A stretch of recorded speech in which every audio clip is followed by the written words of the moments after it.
আপনার জীবনের প্রথম মেমোরি কার্ড কত এমবি বা কত জিবি ছিল, কত সালে কিনেছিলেন, ওইটা কত টাকা দিয়ে কিনছিলেন, আর এখন ওটা কই? 512 MB একটা মেমোরি কার্ড কিনছিলাম, সেটা হচ্ছে গিয়ে 2009 সালে।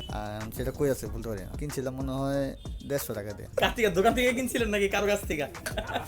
2010-এ মনে হয় 512 মেগাবাইট ছিল, এখন মনে হয় 350 টাকা দিয়ে কিনছিলাম, কিন্তু ছোটবেলার কথা তো মনে নাই কই আছে মেমোরি কার্ডটা এখন।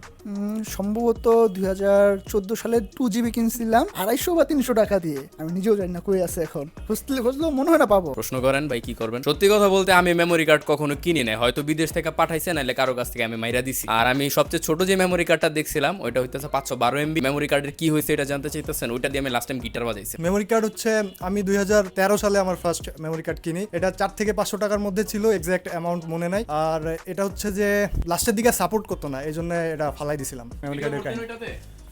হ্যাঁ, ভিডিও করতাম। তো আমাদের কাছে কিন্তু এখন 128 জিবি মেমোরি কার্ড পাওয়া যায় মাত্র 900 টাকায়, সাথে লাইফ টাইম ওয়ারেন্টি। আর সেটা কিন্তু ক্লাস 10 আমাদের কাছ থেকে প্রচুর পরিমাণে মানুষ নিয়ে থাকে। সেটাকে আইপি ক্যামেরা, স্মার্টফোন বা যে কোনো ডিভাইসে আপনি ইউজ করতে পারবেন। তো এখনই যদি নিতে চান কমেন্ট বক্স চেক করতে পারেন, অথবা ভিজিট করতে পারেন offer.bdshop.com।